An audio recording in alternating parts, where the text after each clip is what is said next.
Sus ciudadanos, desconocidos para la mayoría, tienen cuerpo físico, trabajan para el bienestar de la humanidad, aplican la técnica general del amor, en vez de la emoción, y constituyen ese gran grupo de mentes iluminadas que guían los destinos del mundo. El reino de Dios no es algo que descenderá sobre la tierra cuando el hombre sea suficientemente bueno. Es algo que ya está actuando eficientemente y demanda reconocimiento. Este grupo organizado ya está reconocido por quienes en verdad buscan primeramente el reino de Dios y con ello descubren que tal reino ya está aquí. Muchos saben que Cristo y sus discípulos están presentes físicamente en la tierra. Saben también que el reino que ellos rigen posee sus leyes y modos de actuar, siendo conocido por muchas personas a través de los siglos. Cristo es el sanador y salvador del mundo. Actúa porque es el alma personificada de toda realidad. Actúa hoy, como lo hizo en Palestina hace 2000 años, por intermedio de grupos. Allí actuó por medio de sus 3 discípulos amados, de los 12 apóstoles, de los 70 elegidos y de los 500 seguidores. Él ahora actúa por intermedio de los 369 maestros y de sus grupos, intensificando grandemente su esfuerzo. Puede actuar y lo hará, por intermedio de todos los grupos, en la medida en que se adapten al servicio planeado de difundir amor y lograr alinearse conscientemente con el gran poder de los grupos internos.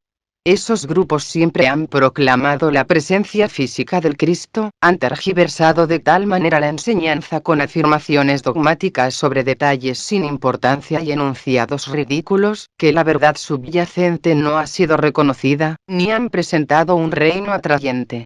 Ese reino existe, pero no es un lugar de disciplina ni de arpas doradas, habitado por fanáticos ignorantes, sino un campo de servicio, un lugar donde todo hombre tiene plena libertad para ejercer su divinidad al servicio de la humanidad. 111. Iniciación A. Reglas para aspirantes a la iniciación. Regla 1. Que el discípulo investigue dentro de la profunda caverna del corazón. Si allí arde intensamente el fuego, dando calor a su hermano, pero no a sí mismo, ha llegado el momento de solicitar autorización para presentarse ante el portal. Cuando el amor a todos los seres, sin tener en cuenta quiénes son, comienza a ser una realidad en el corazón del discípulo y, al mismo tiempo, el amor a sí mismo no existe, indica que se está acercando al portal de la iniciación y puede prestar los juramentos preliminares necesarios, antes de que su maestro entregue su nombre como solicitante a la iniciación. Si no le importa el sufrimiento y el dolor del yo inferior, si le resulta indiferente ser feliz o no, si el único propósito de su vida es servir y salvar al mundo y si las necesidades del prójimo son para él de mayor importancia que las propias, recién entonces el fuego del amor irradia de su ser y el mundo podrá sentirse confortado ante sus pies. Este amor debe ser una manifestación probada y práctica y no solo una teoría ni simplemente un ideal impracticable y un sentimiento grato, sino algo surgido de las experiencias y pruebas de la vida, de tal modo que el primer impulso de la vida sea el autosacrificio y la inmolación de la naturaleza inferior. 156.7, regla 2. Cuando la solicitud ha sido presentada en triple forma, que el discípulo la retire y olvide que la ha presentado. En esto reside una de las pruebas iniciales. El discípulo debe adoptar la actitud mental de no importarle recibir o no la iniciación. No debe tener ningún móvil egoísta. Solo las solicitudes que llegan al maestro mediante la energía engendrada por móviles puros y altruistas son transmitidas por el ángel que lleva los registros de la jerarquía. Solo recibirán respuesta a sus demandas los discípulos que ansían la iniciación porque confiere un mayor poder, para ayudar y bendecir. Quienes carecen de interés por la iniciación no recibirán respaldo esotérico, y los que por egoísmo o curiosidad, ansían participar en los misterios, no atravesarán el portal y permanecerán afuera llamando. Quienes estén dispuestos a servir y se sienten abrumados por las necesidades del mundo y se les ha 370. Despertado el sentido de la responsabilidad personal, han cumplido con la ley, llaman y reciben respuesta, solicitan y son reconocidos. Ellos demandan mayor poder para ayudar, y esta demanda es oída por aquellos que silenciosamente esperan. 1. 157b. Preparación para la iniciación 1. El discípulo encuentra a su alma mediante la fusión del alma y la personalidad. A su grupo por la absorción de esta fusión alma forma en el grupo de un maestro, siendo finalmente absorbido en el ashrama del maestro. A medida que la nueva estructura del venidero orden mundial vaya adquiriendo forma, los procesos se aceleran considerablemente. Sin embargo, esto no sucederá hasta dentro de 100 años, lo cual es un instante en la eterna historia de la humanidad. La vida de Dios pasa de una síntesis a otra. Primeramente, la síntesis de las vidas atómicas que adquirirán formas cada vez más perfectas hasta aparecer los tres reinos de la naturaleza. Luego, la síntesis de la conciencia que permitirá al ser humano penetrar en la conciencia mayor del todo y, finalmente, ese misterioso acontecimiento resultante del efecto producido por los desarrollos anteriores, denominado identificación. Desde la primera identificación, analogía superior de la etapa de individualización, tiene lugar la absorción progresiva en tonalidades cada vez mayores, y todas las veces surge la palabra aceptado como grupo. He logrado darles en esta breve exposición una visión algo más amplia de lo que significa la iniciación. Pueden ver con mayor claridad la creciente belleza del todo, la bondad del propósito y la sabiduría del plan. Comprenden más cabalmente que belleza, bondad y sabiduría no son cualidades, como puede implicar su inadecuada nomenclatura, sino grandes realidades manifestadas.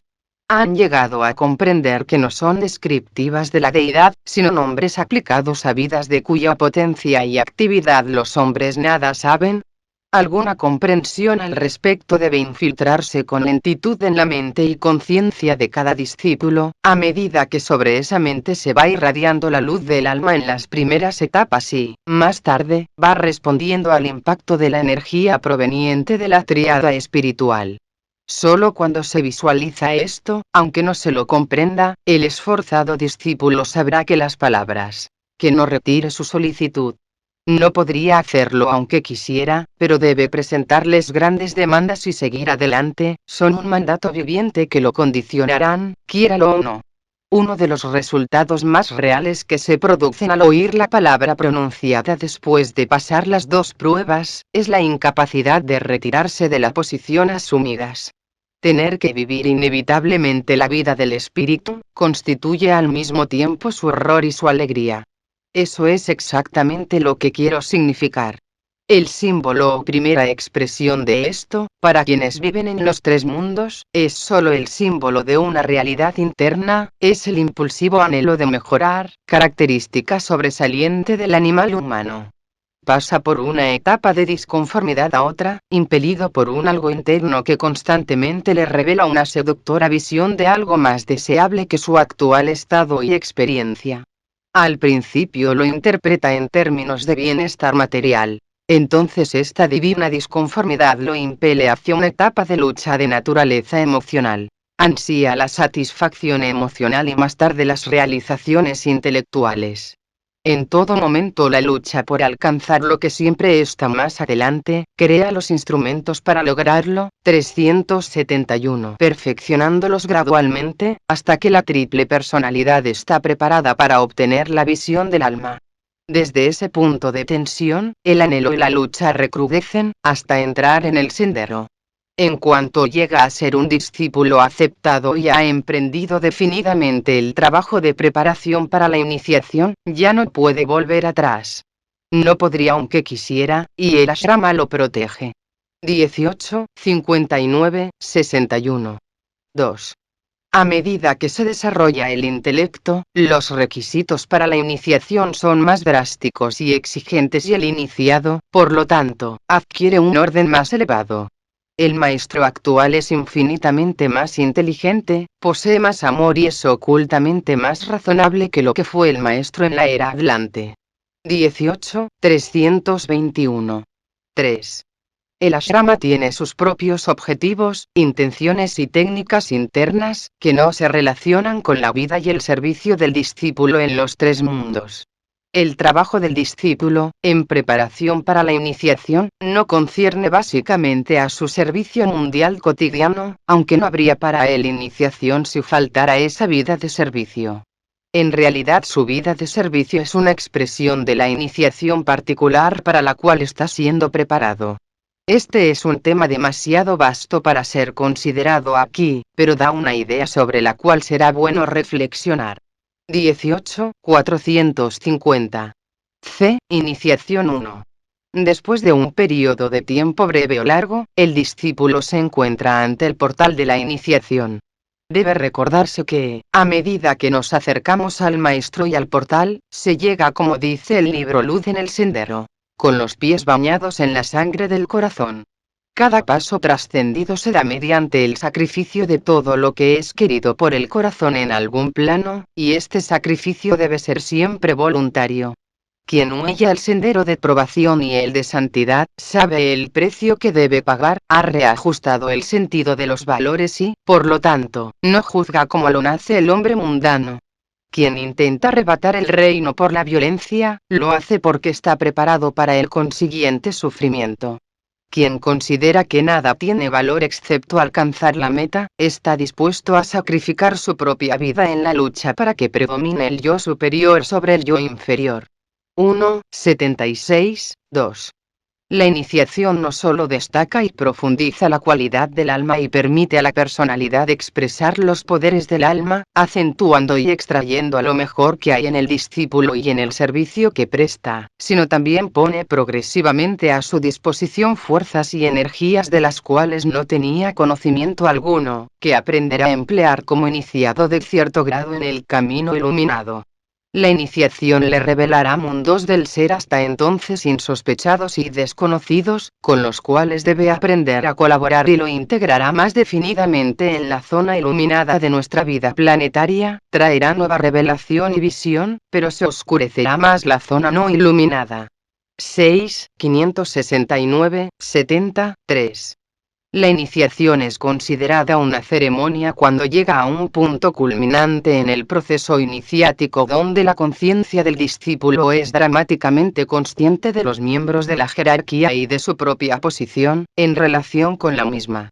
El discípulo hace de esta comprensión un símbolo, sucesivamente y en creciente gran escala, como si fuera una gran ceremonia rítmica de revelación progresiva, en la cual él, como candidato es 372, el centro del escenario jerárquico. Esto definidamente es así, desde el ángulo ceremonial, en las primeras dos iniciaciones y en relación con el Cristo como iniciador, el aspecto ceremonial se debe a la capacidad del discípulo para construir formas mentales. 18.436, 7, 4. El proceso iniciático es en realidad el resultado de la actividad de tres energías. Y. La energía generada por el discípulo, cuando trata de servir a la humanidad. La energía puesta a disposición del discípulo, cuando logra construir el antakarana. La energía del ashrama jerárquico en el cual está siendo absorbido o integrado.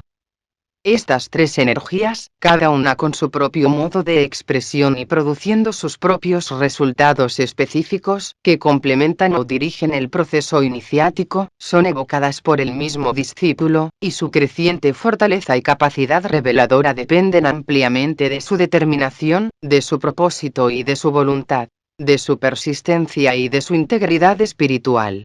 18.439, 45. Períodos de investigación, de sufrimiento, de desapego, de revelación, que producen puntos de fusión, de tensión y de proyección de energía, tal es la historia del sendero de la iniciación. La iniciación es en verdad el nombre dado a la revelación o nueva visión que impele siempre al discípulo adelante, hacia una luz mayor. No es algo que se le confiere o se le da. Es un proceso de reconocimiento de la luz y la utilización de esa luz a fin de entrar en una luz siempre más clara. El progreso efectuado desde una zona débilmente iluminada, en la manifestación divina, a otra de gloria suprema, es la historia del sendero de evolución. 18.442, 6. El reconocimiento de las diversas luces en el camino iluminado significa estar preparado para la iniciación. El iniciado entra en la luz en un sentido peculiar, y ésta compenetra su naturaleza, de acuerdo a su desarrollo, en cualquier etapa en tiempo y espacio, permitiéndole hacer contacto y ver lo que hasta entonces era invisible y, basado en el conocimiento recién adquirido, dirigir sus pasos adelante. Aquí no estoy hablando en símbolos. Cada iniciación oscurece la luz ya adquirida y empleada, y sumerge entonces al iniciado en una luz más elevada.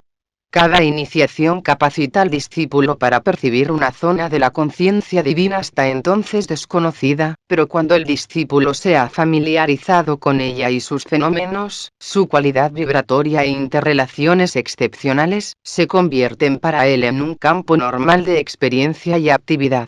Nuevamente la dualidad penetra en su percepción mental, porque ya es consciente de la zona iluminada, por la cual llega a un punto de tensión o de iniciación.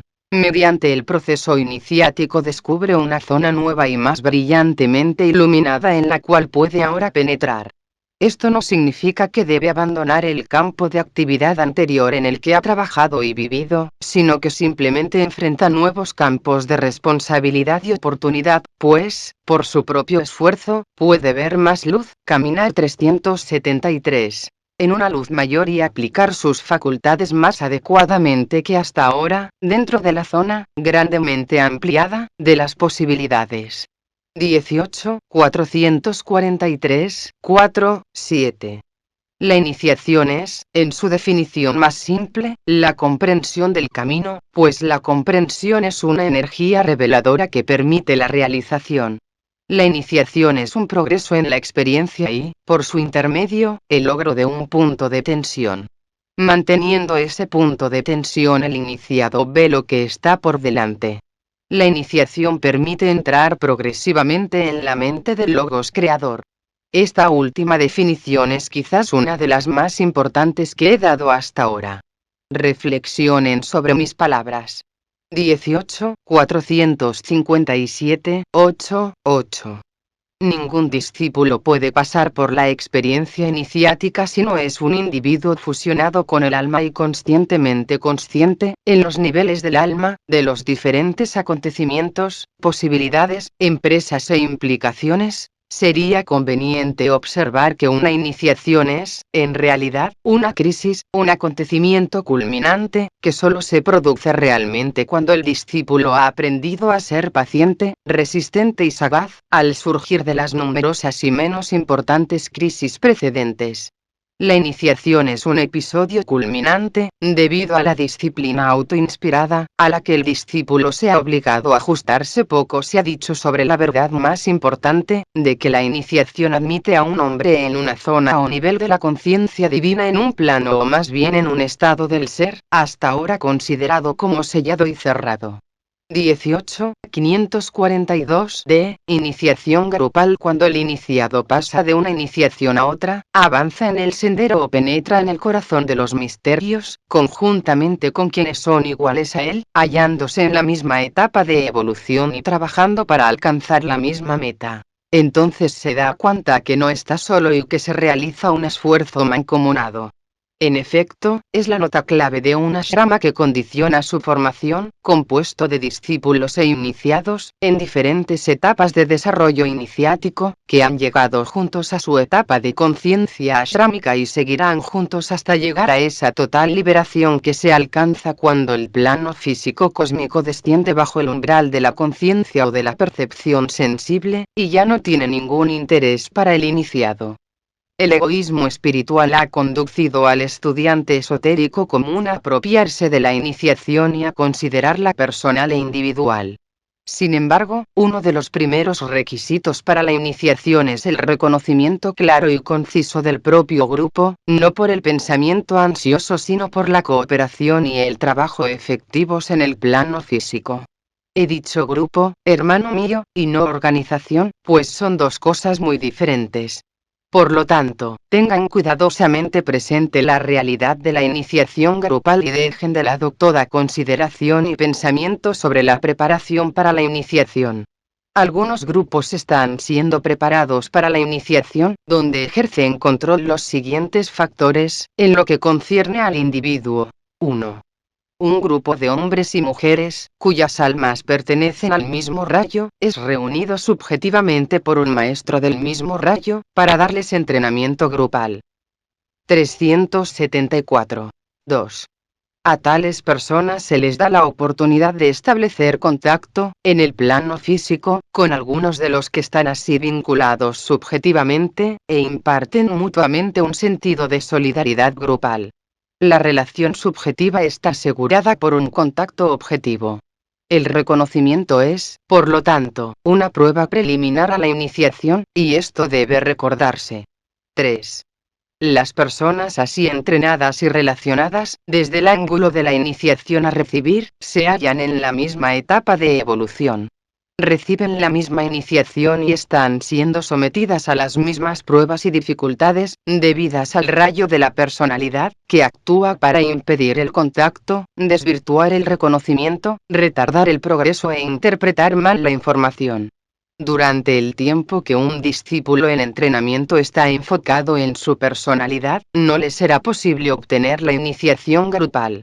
El reconocimiento de sus compañeros aspirantes será fugaz y rápidamente perturbado por la criticadora mente inferior, y se erigirá un muro de formas mentales, creadas por la personalidad respecto a los miembros del grupo, que impedirá el progreso conjunto a través del portal de la iniciación. 4. La iniciación grupal no puede ser realizada por un grupo en entrenamiento mientras los miembros, como grupo, no hayan desempeñado su empresa espiritual particular. Es ley del espíritu que el discípulo debe comparecer ante el iniciador con las manos vacías. Pero, en forma grupal, los miembros del grupo contribuyen conjuntamente con algo para el enriquecimiento de la Ashrama. Esto puede tomar la forma de un proyecto, considerado en línea con el plan, por el cual testimonian su comprensión de ese plan y demuestran al grupo iniciático y a los discípulos avanzados con quienes se les permitirá hacer contacto, que ya han probado su aptitud para ser aceptados y lo han demostrado en el servicio prestado. Esto debe ser una empresa, un servicio y una contribución grupales. La contribución específica del individuo no es tenida en cuenta.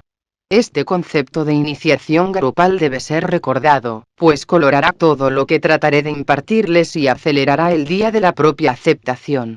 Nadie es admitido, por medio de los procesos de la iniciación, en el ashrama de Cristo, a la jerarquía, hasta el momento en que comienza a pensar y a vivir en términos de relaciones y actividades grupales. Algunos aspirantes bien intencionados interpretan la idea grupal como un mandato para esforzarse en formar grupos, su propio grupo o grupos. Esta no es la idea presentada en la era acuariana, tan cercana hoy. FT4. El método de acercamiento durante la era pisceana, ya pasada. Ahora el acercamiento es totalmente diferente, no se espera que alguien permanezca en el centro de su pequeño mundo y trabaje para convertirse en el punto focal de un grupo. La tarea consiste en descubrir al grupo de aspirantes al cual debe afiliarse y con el cual debe recorrer el sendero de iniciación, cosa muy diferente y mucho más difícil. 18, 284, 6, El iniciado 1. La memoria oculta. El iniciado llega por último, a ser progresivamente consciente del desarrollo de esa recordación interna o memoria oculta, que concierne al trabajo de la jerarquía y, principalmente, de la parte que le corresponde en el plan general. Cuando el iniciado que recuerda esotéricamente en su conciencia vigílica un hecho ceremonial, descubre estas manifestaciones de creciente progreso y realización consciente en sí mismo, entonces comprueba y verifica la verdad de su certeza interna. 375. Debe recordarse que esta verificación interna es de valor, solo para el iniciado, que debe ponerse a prueba ante el mundo externo por medio del servicio y la realización del trabajo, lo cual suscita, en quienes lo rodean, un reconocimiento que se demuestra como emulación santificada e intenso esfuerzo por hollar el mismo sendero, impelidos siempre por el mismo móvil de servicio y hermandad, y no por el propio engrandecimiento y la adquisición egoísta. También debe recordarse que si lo dicho es verdad respecto a trabajo, lo es más en relación con el iniciado. La iniciación es algo estrictamente personal, pero de aplicación universal. Depende de su realización interna e iniciado sabrá por sí mismo, sin que nadie se lo diga, cuándo tiene lugar el acontecimiento. La expansión de conciencia, llamada iniciación, incluye el cerebro físico, de otro modo no tendría valor. Esas expansiones menores de conciencia que experimentamos normal y diariamente y de las cuales decimos que aprendemos esto o aquello, tienen que ver con la captación, por parte del cerebro físico, de un hecho impartido o circunstancia captada. Lo mismo sucede con las expansiones mayores, que son el resultado de muchas menores. Es muy posible que el hombre actúe también en el plano físico, y se dedique activamente a servir al mundo sin guardar recuerdo alguno de haber pasado por el proceso iniciático. No obstante, puede haber recibido en una vida anterior la primera o la segunda iniciación. Este resultado se debe simplemente a que no hay vínculo entre una vida y otra, o quizás sea el resultado de una definida decisión del ego. Un hombre puede agotar cierto karma y llevar a cabo algún trabajo para la logía si está libre de preocupaciones esotéricas e introspecciones místicas durante una vida terrena. Muchos hijos de los hombres han recibido ya la primera iniciación y pocos la segunda, no obstante lo ignoran. Sin embargo, para quienes poseen visión interna se lo evidencian sus centros y sistema nervioso. Cuando se recibe por primera vez la iniciación, en determinada vida, su recuerdo llega al cerebro físico. Ni la curiosidad ni el bien vivir, jamás llevaron al hombre al portal de la iniciación. La curiosidad que despierta fuertes vibraciones en la naturaleza inferior del hombre solo sirve para apartarlo, en vez de llevarlo a la meta en la cual está interesado, mientras que el bien vivir, sin el complemento de un total sacrificio por los demás, sin una parquedad, humildad y desinterés, de tipo poco común, puede servir para construir buenos vehículos, útiles para otra encarnación, pero no para derribar las barreras externas e internas o dominar las fuerzas y energías opuestas que se levantan entre un hombre bueno y la ceremonia de la iniciación. El sendero del discipulado es difícil de hollar, y más aún el sendero de iniciación. El iniciado es un guerrero cubierto de cicatrices, el vencedor de muchas luchas. No habla de sus realizaciones, porque está muy ocupado con el gran trabajo que tiene entre manos. No se refiere a cosas personales ni a lo realizado, excepto lamentar lo poco que ha hecho. Sin embargo, para el mundo, es considerado un hombre de gran influencia, que maneja poder espiritual, personifica ideales y trabaja para la humanidad, e inevitablemente traerá resultados que reconocerán las futuras generaciones. Iniciado es aquel que, a pesar de todas sus grandes realizaciones, rara vez es comprendido por su propia generación. Con frecuencia es blanco de la maledicencia de los hombres y a menudo no se lo interpreta bien. Ofrenda todo lo que posee, tiempo, dinero, influencia, reputación y todo lo que el mundo considera de valor, sobre el altar del servicio altruista y frecuentemente ofrece su vida como dádiva final, solo para descubrir que aquellos a quienes ha servido, rechazan su ofrenda, desprecian su renunciamiento y lo vituperan. Pero al iniciado no le importa, pues 376. Tiene el privilegio de ver el futuro y reconocer que la fuerza por él engendrada, cumplirá el plan a su debido tiempo. Además sabe que su nombre y esfuerzos están registrados en los archivos de la logía y son conocidos por el observador silencioso que vigila los asuntos de los hombres. 1:91:2:2. Al retornar de la ceremonia y reanudar su trabajo en el mundo, el iniciado descubre que el estímulo recibido provocará en sus cuerpos un periodo de gran actividad y también de lucha. Si persiste en esta lucha hasta la victoria, el resultado será la eliminación de la materia indeseable de su cuerpo y su reconstrucción con un material nuevo y mejor. Hallará que se acrecienta grandemente su poder para el servicio y se intensifica su energía nerviosa, de modo que mientras lo hace puede extraer de las reservas de fuerza hasta ahora insospechadas. También hallará que se acrecienta la respuesta del cerebro físico a la voz del yo superior y su receptividad a las impresiones superiores y sutiles.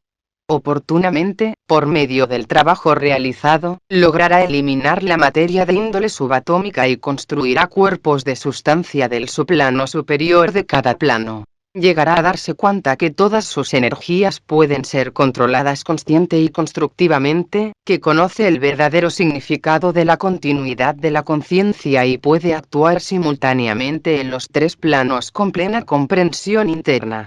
1, 115, 6, 3.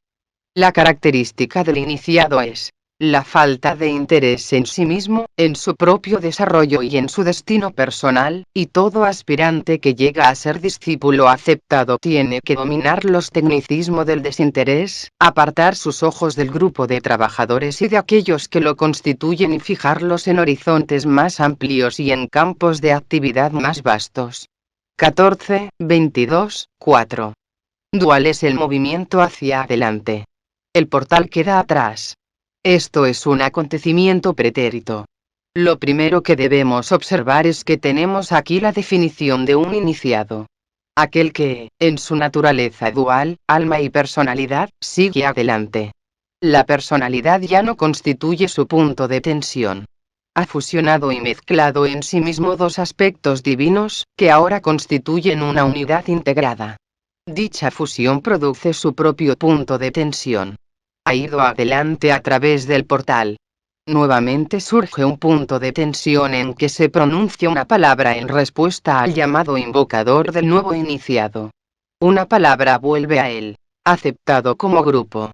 Entonces, conjuntamente con el grupo, del cual es reconocido como parte, sigue adelante.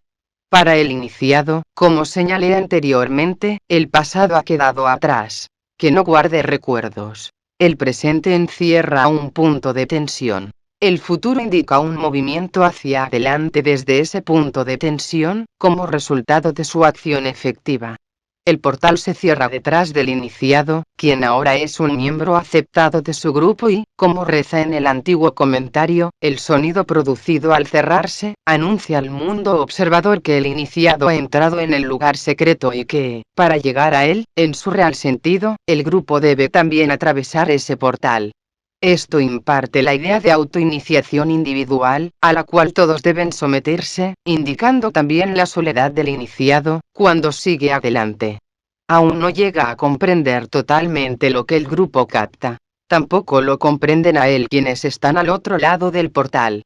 Ha presentido durante un tiempo al grupo con el cual está ahora afiliado y es cada vez más consciente de su impersonalidad espiritual, lo cual parece una especie de distanciamiento que de ningún modo nutre en él los elementos pertenecientes a la naturaleza de la personalidad, por lo tanto, sufre. Los que han quedado atrás, como parte 377 de su antigua vida, no pueden comprender su básica, aunque no desarrollada, impersonalidad. Esta actitud de parte de ellos evoca en él, cuando la siente, un resentimiento y crítica que le parecen incorrectos, siendo en dicha etapa imposible evitarlo, y aquellos a quienes criticó, tratan de destruirlo o, por lo menos, despreciarlo, e incomodarlo. En las primeras etapas se defiende de quienes han quedado atrás, retrotrayéndose en sí mismo, en un silencio innecesario y casi inoportuno. Aprende a penetrar en la conciencia de su nuevo grupo, realizando un arduo esfuerzo para desarrollar en sí mismo la capacidad del grupo de ser espiritualmente impersonal. Sabe que es algo que debe lograr y, a medida que lo logra, descubre que esa impersonalidad no está basada en la indiferencia o en la preocupación, como había creído, sino en la profunda comprensión, en el enfoque dinámico sobre el servicio mundial, en un sentido de proporción y en el desapego, que hace posible prestar la verdadera ayuda. De esta manera el portal y el pasado quedan atrás. San Pablo expresó esta idea cuando dijo: olvidando las cosas que quedan atrás, sigue adelante hacia la recompensa de tu elevado llamamiento en Cristo. Quisiera que observen la palabra llamamiento. 18, 70, 1 F, la primera iniciación, el nacimiento, 1. En la primera iniciación, o el nacimiento del Cristo, generalmente se vivifica el centro cardíaco, a fin de obtener un control más eficaz del vehículo astral y prestar un mayor sentido a la humanidad.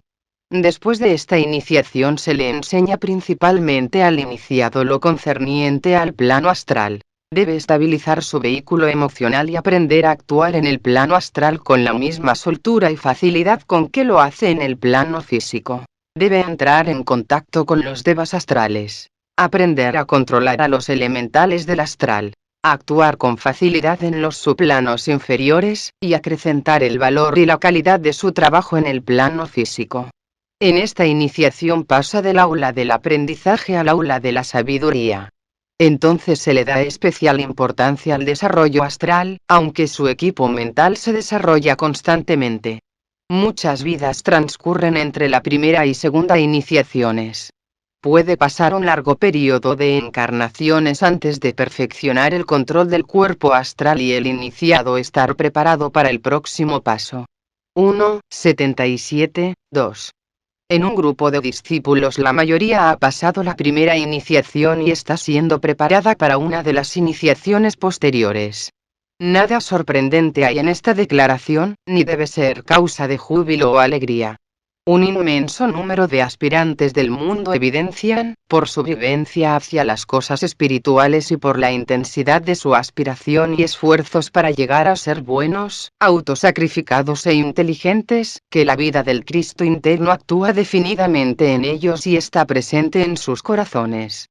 La iniciación de la fijación espiritual en el plano físico, como a veces se denomina el nacimiento en Belén, la primera iniciación, la han recibido miles de personas que avanzan sinceras y definidamente en el camino. Recordaré también que entre la primera iniciación y la segunda pueden transcurrir muchas vidas, intervalos muy extensos de silencioso y casi imperceptible crecimiento. De ninguna manera ustedes son únicos ni están mucho más evolucionados que otros aspirantes avanzados del mundo. Esto los alentará y los hará sentir humildes. Lógicamente no tengo la intención de decir quién se está preparando para determinada iniciación. Esto debe descubrirlo cada uno por sí mismo. Es asunto de orientación interna y no de información externa. 5, 100, 1, 378. 3. Pocas veces es comprendido que centenares de miles de personas de todos los países han recibido o se preparan para esta primera iniciación. La humanidad, el discípulo mundial, está ahora preparada para ello. Indicaciones de la exactitud de este enunciado pueden verse en la reorientación de la gente, en todas partes, hacia las cosas espirituales, en su interés por el bienestar humano y el bien, así como también su perseverancia en la búsqueda de la luz y en sus anhelos y deseos de paz verdadera, basados en las rectas relaciones humanas, complementadas por la buena voluntad. 9.110, 4.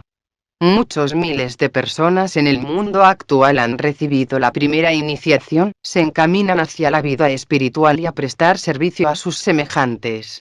Sin embargo, sus vidas, frecuentemente dejan mucho que desear y evidentemente el alma no ejerce constante control. Todavía están librando una gran batalla para lograr la purificación en los 3 niveles. Las vidas de estos iniciados no son del todo perfectas y su inexperiencia es muy grande, y en este ciclo particular se está iniciando una tentativa para alcanzar la fusión del alma. Cuando esto se logre, entonces recibirán la tercera iniciación, la primera, hablando jerárquicamente. 18, 318, 9, 5. La primera iniciación podría ser considerada como la meta y la recompensa de la experiencia mística. Esta no es fundamentalmente una experiencia ocultista en el verdadero sentido del término, porque raras veces es exactamente comprendida o se prepara conscientemente para ella, como es el caso de las iniciaciones posteriores, razón por la cual las primeras 2 iniciaciones no son consideradas mayores. El camino místico conduce a la primera iniciación. Habiendo cumplido su propósito, se renuncia a él, entonces se sigue el camino iluminado esotérico, que conduce a las zonas iluminadas de los estados superiores de conciencia. 18, 545, 6, 6. La primera iniciación marca el principio de una vida y un modo de vivir totalmente nuevos y señala el comienzo de una nueva forma de pensar y de percepción consciente. El nuevo hombre tiene que aprender a caminar, hablar y crear. Sin embargo, la conciencia se enfoca ya en otra parte. Esto conduce a mucho dolor y sufrimiento, hasta tomar el iniciado la decisión definitiva, acordar una nueva dedicación al servicio y estar preparado para recibir la iniciación del bautismo. Deberían suponer que todos los que aman realmente a sus semejantes, se interesan en la enseñanza esotérica y tratan de disciplinarse para alcanzar una mayor belleza de la vida, son iniciados y han pasado por la primera iniciación. 18, 546 G. La segunda iniciación, el bautismo. 1. Una vez pasada la segunda iniciación, el progreso es rápido. La tercera y cuarta iniciaciones seguirán probablemente en la misma vida o en la siguiente. La segunda iniciación constituye la crisis del control del cuerpo astral. Así como en la primera iniciación se manifiesta el control del cuerpo físico denso, en la segunda se manifiesta análogamente el control del astral. El sacrificio y la muerte del deseo ha sido la finalidad del esfuerzo. El ego dominó al deseo, y solo queda el anhelo de lo que es para beneficio del todo, de acuerdo a la voluntad del ego y del maestro. El elemental astral es 379. Controlado, el cuerpo emocional se torna puro y límpido y va desapareciendo rápidamente la naturaleza inferior. Entonces el ego se aferra nuevamente a los dos vehículos inferiores y los somete a su voluntad. La aspiración y anhelo de servir, amar y progresar, llegan a ser tan intensos, que por lo general se observa un desarrollo muy rápido. Esto explica por qué esta iniciación y la tercera se suceden con frecuencia, aunque no invariablemente, en una misma vida. En este período de la historia del mundo se ha dado tal estímulo a la evolución, que las almas aspirantes, al sentir la angustiosa y perentoria necesidad de la humanidad, sacrifican todo a fin de satisfacer esa necesidad. Además, no debe incurrirse en el error de creer que todo esto sigue invariable y consecutivamente los mismos pasos y etapas. Mucho se realiza al unísono y simultáneamente, porque el esfuerzo en ejercer control es lento y penoso, pero en el intervalo entre las tres primeras iniciaciones debe lograrse y mantenerse una etapa definida en la evolución de cada uno de los tres vehículos inferiores, antes de ser posible una mayor expansión, sin peligro, del canal. Muchos actúan en los tres cuerpos, a medida que huellan el sendero de probación. Si en esta iniciación se sigue el curso común, lo que no es el de todo seguro, se vivifica el centro laríngeo. Esto desarrolla la capacidad de aprovechar las adquisiciones de la mente inferior en servicio del maestro y ayuda al hombre. Otorga la habilidad de dar y expresar aquello que constituirá una ayuda, posiblemente a través de la palabra hablada, pero indefectiblemente al prestar algún tipo de servicio. Acuerda una visión de las necesidades del mundo, y muestra otra parte del plan. Por lo tanto, el trabajo que se debe realizar antes de recibir la tercera iniciación es sumergir totalmente el punto de vista personal en las necesidades del todo, lo que implica el total dominio de la mente concreta por el ego. 1, 77, 8, 2. La segunda iniciación está íntimamente relacionada con la jerarquía como centro planetario, y con la actividad de segundo rayo. Esta iniciación producirá en el iniciado un creciente sentido de relación, de unidad básica con todo lo que respira, más el reconocimiento de la vida una, que conducirá finalmente a un estado de expresada hermandad, que la era acuariana tiene como meta traer a la existencia. 9, 103, 3. El discípulo está aprendiendo a disciplinar su naturaleza inferior y a lograr cierto dominio sobre sus tendencias físicas. De esta manera, libera energía física y ordena su vida. Esto lleva mucho tiempo y puede abarcar un ciclo de muchas encarnaciones. Descubre que su naturaleza emocional, sus facultades psíquicas inferiores, su desenvolvimiento astral y la potencia del espejismo, están ahora en contra suyo. Descubre que vive en un caos de reacciones emocionales y de espejismo condicionantes. Comienza a comprender lentamente que para recibir la segunda iniciación debe demostrar control emocional. Comprende también que debe poseer algún conocimiento de esas energías espirituales que disiparán el espejismo, más una comprensión de la técnica por la cual la iluminación proveniente de la mente, como agente transmisor de la luz del alma, puede disipar estos espejismos y, de esta manera, purificar la atmósfera, en un sentido técnico. Podría acentuarse que ningún iniciado hasta ahora ha manifestado un control completo durante el periodo intermedio entre determinada iniciación y la siguiente. El periodo intermedio es considerado como un ciclo de perfeccionamiento. Lo que queda atrás y está subordinada a la comprensión superior va siendo dominado lentamente por las 380 energías que se han de liberar en la conciencia del iniciado, en esta iniciación para la cual se está preparando. Este periodo intermedio es siempre de gran dificultad. El proceso iniciático entre la primera y la segunda iniciación es, para una gran mayoría, el peor momento de aflicción, dificultad, comprensión de los problemas y el esfuerzo constante por absolverse a sí mismo, como se dice esotéricamente, a lo cual el discípulo está sujeto en cualquier momento. 18, 473, 4, 4. El iniciado tiene ante sí la tercera iniciación de la transfiguración.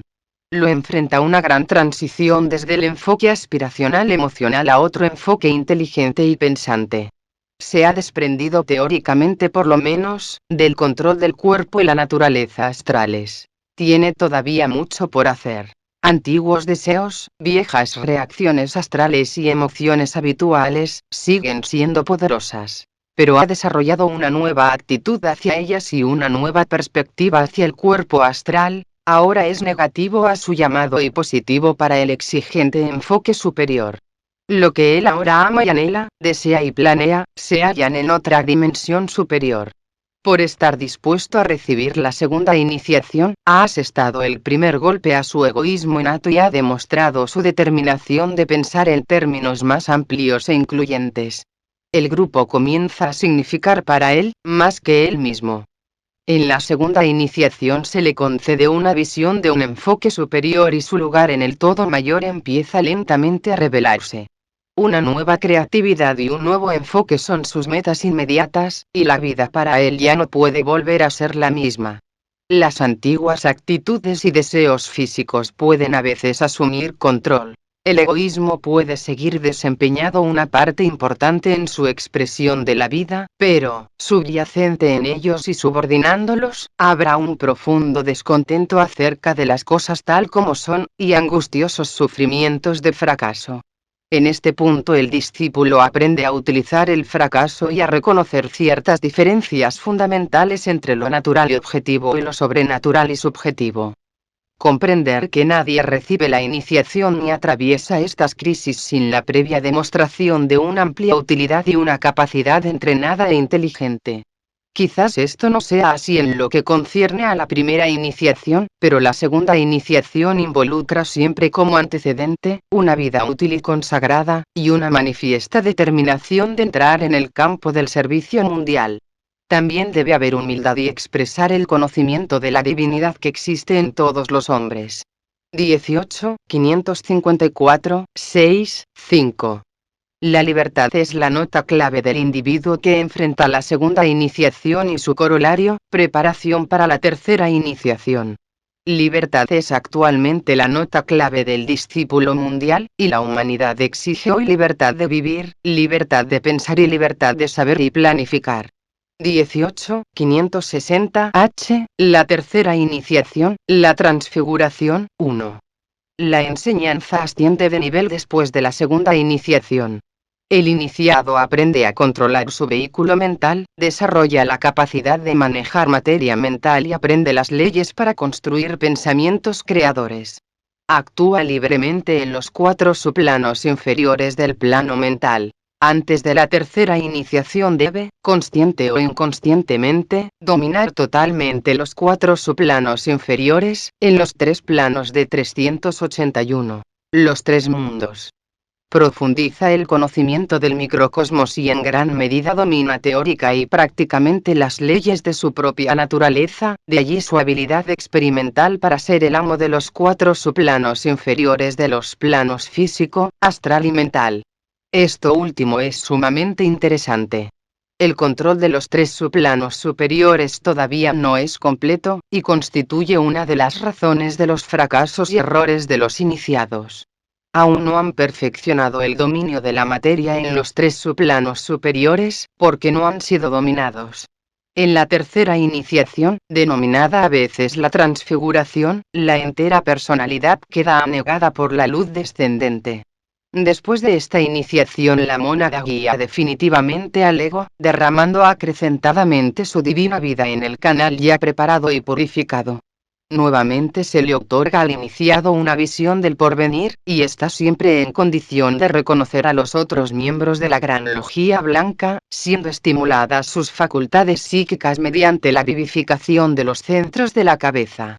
Hasta no haber pasado esta iniciación no es necesario ni aconsejable desarrollar las facultades sintéticas o la clariaudiencia y clarividencia. La finalidad de todo el desarrollo consiste en el despertar de la intuición espiritual. Una vez lograda, cuando el cuerpo físico es puro, el cuerpo astral estable y firme y el cuerpo mental controlado, entonces el iniciado podrá manejar sin peligro y utilizar inteligentemente las facultades psíquicas para ayudar a la raza. No solo podrá utilizar estas facultades, sino que será capaz de crear y vivificar formas mentales claras y bien definidas, que vibren con espíritu de servicio, sin estar controladas por la mente inferior o el deseo. Estas formas mentales no serán, como las creadas por la mayoría de los hombres, formas sin cohesión, relación ni unión, sino que alcanzarán un alto grado de síntesis. Arduo e incesante será el trabajo, antes de poder realizarse esto, pero una vez estabilizada y purificada la naturaleza de deseos, no resultará difícil el control del cuerpo mental. De ahí que el sendero del devoto sea más fácil en ciertos aspectos que el del intelectual, pues ha aprendido a medir el deseo purificado y a progresar mediante las etapas requeridas. La personalidad alcanza así una etapa donde sus vibraciones son de un orden muy elevado y la materia de sus tres cuerpos relativamente pura, y donde capta el trabajo que debe realizar en el macrocosmos es muy avanzada. 1. 79, 80, 2.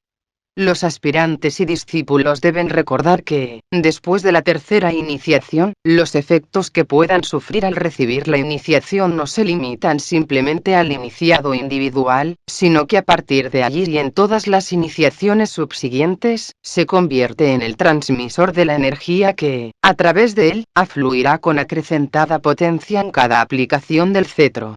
Actúa principalmente como agente para transmitir, aminorar y distribuir sin peligro la correspondiente energía a la masa. Cada vez que un discípulo lleva a cabo una iniciación y permanece ante el iniciador, se convierte simplemente en instrumento por el cual el logos planetario puede llegar a la humanidad y llevar a los hombres nueva vida y energía. El trabajo previo realizado antes de la tercera iniciación y en ella, es puramente preparatorio para este tipo de servicio, requerido para un transmisor de energía. 18, 564, 3.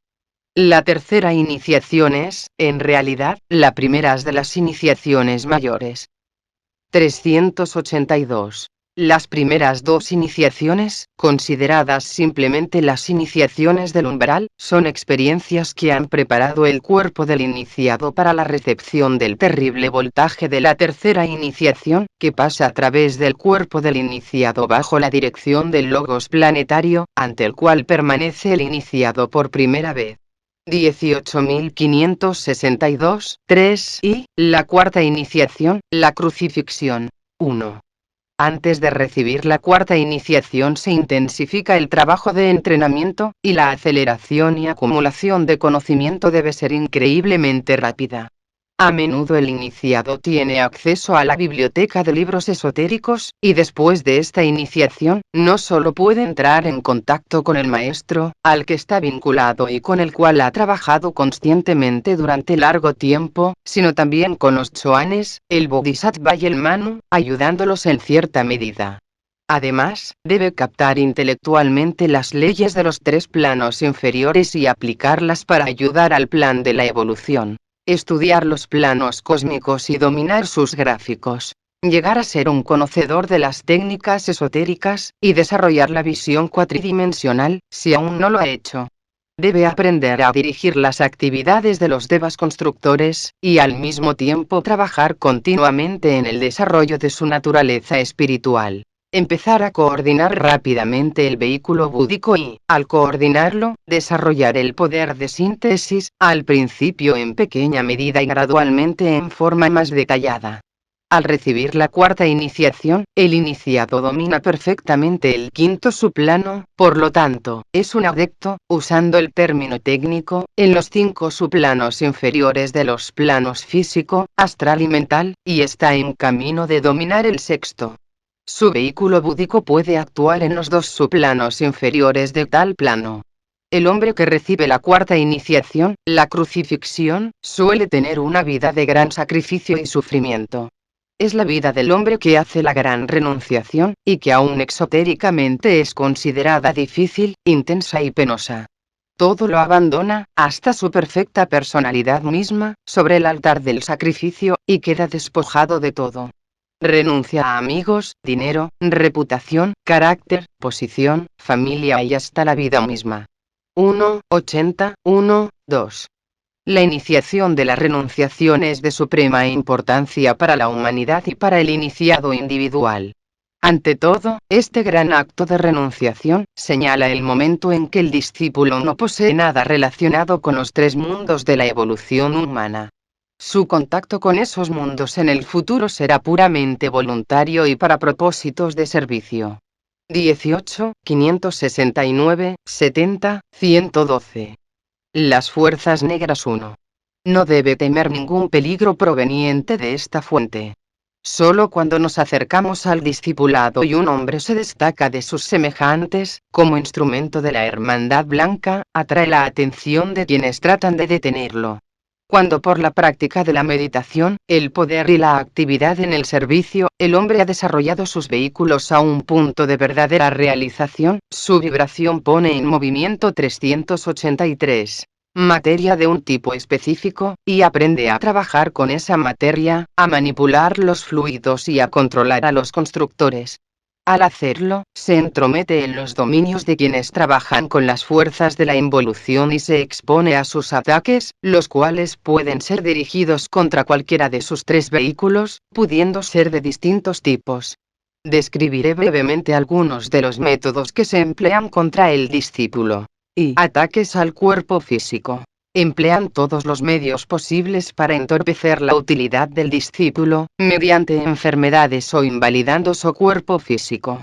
No todos los accidentes son consecuencia del karma, pues comúnmente el discípulo ha trascendido buena parte de ese tipo de karma, y está relativamente libre de esa fuente de entorpecimiento durante el trabajo activo.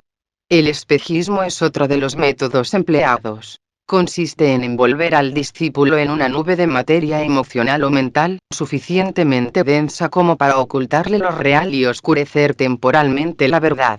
El estudio de los casos donde ha sido empleado el espejismo son altamente reveladores, poniendo de manifiesto cuán difícil es, aun para el discípulo avanzado, discernir siempre entre lo real y lo falso, la verdad y la mentira. El espejismo puede producirse en los niveles emocional y mental, pero comúnmente en el primero.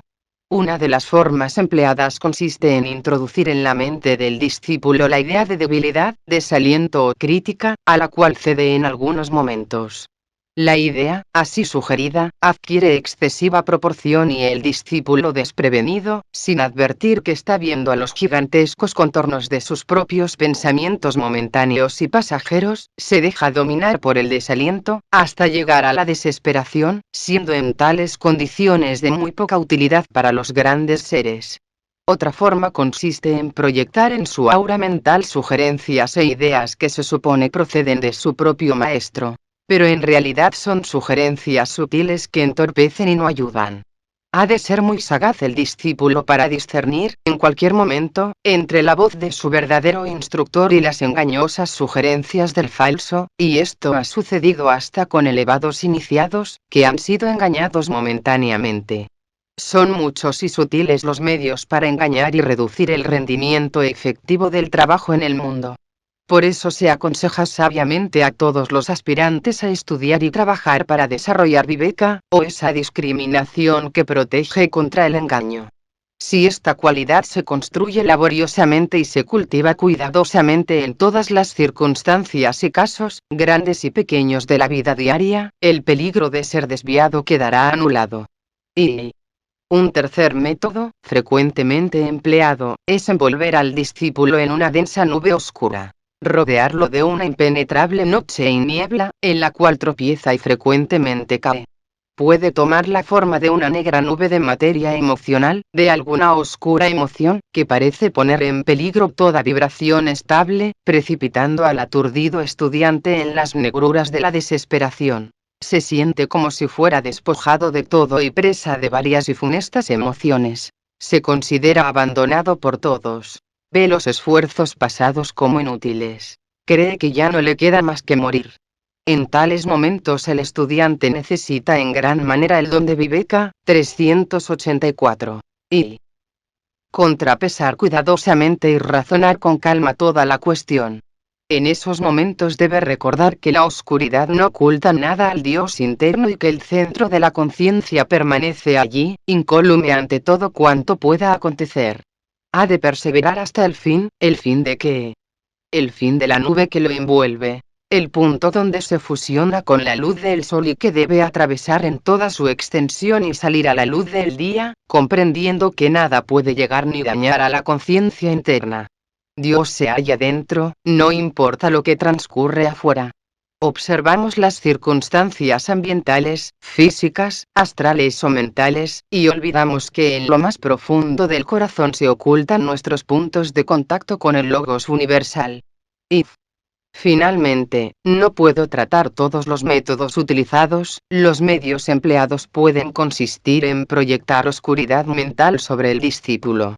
La oscuridad puede ser intelectual, en consecuencia, más difícil de penetrar, pues en este caso debe entrar en juego el poder del ego, mientras que en el primero el razonamiento sereno de la mente inferior puede ser suficiente para disipar la dificultad. En este último caso, el discípulo no solo hará bien en tratar de evocar a su ego o yo superior, para disipar la nube, sino también a su instructor o a su maestro, para que le presten ayuda. Estos son solo algunos de los peligros que acechan al aspirante. Los señalo únicamente como advertencia y guía, no para alarmarlos. 104, 6, 2. Salvaguardias contra los hermanos negros. Con frecuencia, el hermano negro se disfraza de agente de la luz, presentándose a menudo como mensajero de los dioses. Pero para seguridad de ustedes, les diré que quien actúe guiado por el ego obtendrá clara percepción y escapará al engaño. En la época actual, su poder es a veces muy grande. ¿Por qué? En la personalidad de todos los hombres existe aún muchas cosas que responden a su vibración, por eso les resulta fácil afectar los cuerpos de los hombres. Muy pocos miembros de la raza, relativamente hablando, han desarrollado la vibración elevada que corresponde a la tónica de la hermandad de la luz, que prácticamente actúa en la casi totalidad de los dos niveles más elevados, los subplanos atómicos y subatómicos, de los planos mental, emocional y físico. Al actuar en dichos subplanos, puede sentirse el ataque de los elementales en los planos inferiores, pero no producirán daño. De ahí la necesidad de la pureza de vida, de emociones puras y controladas y de pensamientos elevados. Observarán que he dicho que el poder de los hermanos negros predomina aparentemente en los planos físico y emocional, no así en el plano mental, en el cual actúan los hermanos de la luz. Es posible hallar magos negros de gran poder en los niveles mentales inferiores, pero en los superiores domina la logía blanca. Los tres subplanos superiores son los niveles que ellos exhortan a los hijos de los hombres a descubrir. Constituyen su región, hacia la cual han de aspirar y luchar. El hermano negro impone su voluntad sobre los seres humanos, cuando existe vibración análoga, y sobre los reinos elementales de involución. Los hermanos de la luz, como lo hizo el varón de Dolores, imploran a la humanidad errante que se eleve hacia la luz. El hermano negro retarda el progreso y moldea todo para sus propios fines. El hermano de la luz dirige sus esfuerzos a fin de acelerar la evolución y, renunciando a lo suyo, como precio de la realización, 385. Permanece en medio de las brumas, la lucha, el mal y el odio de la época, si al hacerlo puede ayudar a otros, sacándolos de la oscuridad de la tierra, afirmándoles sus pies sobre el monte para que puedan ascender a la cruz. Y ahora, ¿qué métodos pueden emplearse para salvaguardar a los trabajadores en el campo del mundo 9? ¿Qué se puede hacer para evitar los peligros de la actual lucha y de la aún más enconada de los siglos venideros? Y la primera condición esencial es lograr la purificación de todos los vehículos. Si un hermano negro obtiene dominio sobre un hombre, es prueba de que éste tiene algún punto débil en su vida. La puerta por donde el hermano negro penetra debe ser abierta por el hombre mismo. La abertura por donde entran las fuerzas malignas debe ser hecha por el mismo ocupante de los vehículos. De ahí la necesidad de la escrupulosa limpieza del cuerpo físico, de emociones puras estables en el cuerpo emocional, y de pensamientos puros, en el cuerpo mental. Cuando esto ocurra, habrá coordinación entre los vehículos inferiores, y el pensador que los habite no permitirá la entrada a entidades extrañas. La eliminación de todo temor. Las fuerzas de la evolución vibran mucho más rápidamente que las de la involución, y en esto hay una reconocida seguridad. El temor causa debilidad, la debilidad causa desintegración. El punto débil falla, produciéndose el vacío. A través de este pueden entrar las fuerzas del mal. El factor que permite la entrada radica en el temor que siente el hombre, y es el que así abre la puerta. Permanecer firme e inconmovible, no importa lo que suceda. Los pies pueden estar hundidos en el barro de la tierra, pero la cabeza puede estar bañada por los rayos del sol en regiones más elevadas. Conocer la suciedad de la tierra no significa contaminarse. El reconocimiento del sentido común y su aplicación a la cuestión en debate. Dormir mucho y, durmiendo, aprender a hacer positivo al cuerpo. Mantenerse activo en el plano emocional y alcanzar la calma interna. Evitar el cansancio excesivo al cuerpo físico y procurar distracción, cuando sea posible. Durante las horas de relajación se efectúa el reajuste, que anula la tensión posterior. 2, 108, 9. Y 3. Los discípulos que hoy trabajan conscientemente en el mundo a fin de ayudar al Cristo y a su misión, son protegidos por el aura que el guía de la jerarquía circunda en todo momento a determinado trabajo que ha emprendido la jerarquía, en conexión con nuestro planeta. El trabajo de preparación para su venida está impregnado, en forma curiosa, de peligro, debido al enorme y constante antagonismo que evoca, aumentado cada vez más, en las opositoras fuerzas del mal, que atacan principalmente a los discípulos y en particular a los que han llegado a una etapa evolutiva y a una posición en que pueden actuar poderosamente y ayudar grandemente en la tarea de llegar a otros. 386. Esto no quiere decir que se librará de ser atacado y, como usted es un discípulo, lo atacarán simultáneamente en los tres cuerpos, pero no lo atemorizarán. Recuerde siempre que el temor permite que entren potestades malignas y probablemente no lo atacan en el punto más débil, sino preferentemente en el más fuerte. Es allí, donde toman desprevenidos a los discípulos, sufriendo un momentáneo contratiempo. 637, 4. El mal o la maldad existe solo cuando se pone el énfasis sobre el aspecto erróneo, desde el punto de vista del desarrollo alcanzado, o cuando lo que ha sido utilizado y desarrollado hasta la necesaria etapa, retiene la vida o conciencia demasiado tiempo. De allí, hermanos míos, la naturaleza benéfica de la muerte. Las fuerzas de la oscuridad son energías poderosas que actúan para preservar lo antiguo y material. Por eso son preeminentemente las fuerzas de la cristalización, de la conservación de la forma, de la atracción de la materia y de la seducción de lo que existe en la vida de la forma de los tres mundos. En consecuencia, bloquean deliberadamente la afluencia de lo nuevo y dador de la vida. Trabajan para impedir la comprensión de lo que pertenece a la nueva era. Se esfuerzan en conservar lo familiar y antiguo, en contrarrestar los efectos de la cultura y la civilización venideras, en enceguecer a los pueblos y nutrir constantemente los existentes fuegos del odio, de la separatividad, de la crítica y de la crueldad. Estas fuerzas, en lo que concierne a los pueblos inteligentes del mundo, trabajan insidiosamente y engalanan su esfuerzo con bellas palabras, y conducen, hasta los discípulos, a manifestar odio a personas e ideologías, nutriendo las ocultas simientes del odio que existen en muchos seres humanos. Aventan hasta el ensañamiento, el temor y el odio que hay en el mundo, en un esfuerzo por conservar lo anticuado, haciendo que lo desconocido parezca indeseable y deteniendo a las fuerzas de la evolución y del progreso para sus propios fines, los cuales son tan inescrutables para ustedes como lo son los planes del regente de Shambhaya.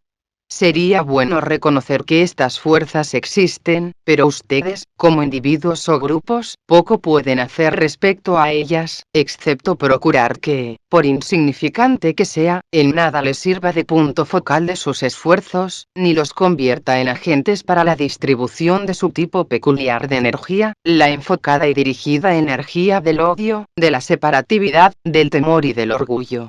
Quienes estamos vinculados directamente con la jerarquía debemos ocuparnos de ellas, pero ustedes pueden ayudar más de lo que creen, controlando los pensamientos y las ideas, cultivando un espíritu amoroso y empleando en forma general la gran invocación. 13, 68, 9, 113. El mago blanco 1. Ante todo se hará hincapié en el hecho de que el mago blanco pone todo el poder y conocimiento al servicio de la raza. Su desenvolvimiento interno se ha de expresar en términos de servicio, antes de permitírsele ingresar en la escuela avanzada. 2, 240, 2. ¿Cuál es el equipo que necesita el mago blanco? Diría que todos los estudiantes comprenden que deben llenarse ciertos requisitos, si se quiere confiar a un hombre algún conocimiento de la técnica del gran trabajo. Sin embargo, supongo que las cualidades del carácter no son las que se refieren a la pregunta. Todos los aspirantes saben, y durante épocas se ha enseñado, que la mente limpia y el corazón puro, el amor a la verdad y una vida de servicio y altruismo, son los principales requisitos, y cuando no existen estas 387 condiciones nada tiene valor y ninguno de los grandes secretos puede ser impartido. 4391, 2, 3. El mago blanco trabaja con las fuerzas de la naturaleza y las devuelve a la humanidad avanzada para que las controle. Esto bien puede verse ya actuando por medio de los científicos que han surgido a fines del siglo pasado y en el siglo XX. También es verdad que gran parte de su trabajo mágico ha sido dirigido hacia canales egoístas debido a la tendencia de esta era materialista, y muchos de sus descubrimientos sabios y verdaderos, realizados en el reino de la energía, fueron adaptados a los fines que hoy sirven al odio y al amor propio del hombre. Pero esto de ninguna manera milita en contra de sus maravillosas realizaciones. Cuando se transmute el móvil del interés puramente científico en amor a la revelación divina, y cuando el servicio a la raza sea la fuerza determinante, entonces tendremos la verdadera magia blanca. Por lo tanto, tenemos aquí la necesidad de transformar al místico en ocultista y entrenar al moderno aspirante sobre el correcto móvil, el control mental y el amor fraternal, todo lo cual deberá ser expresado, y se expresará, por medio de la inofensividad. 14, 282, 114. Mantrams 1. Soy un mensajero de luz. Soy un peregrino en el camino del amor. No camino solo, y sé que las grandes almas y yo, somos uno y el servicio que prestamos es uno. Su fuerza es mía. Esta fuerza la reclamo. Mi fuerza es de ellos y la entrego voluntariamente. Como alma camino en la tierra. Represento al uno. 5, 141, 2. Conozco la ley y me esfuerzo por llegar a la meta. Nada detendrá mi progreso en el camino.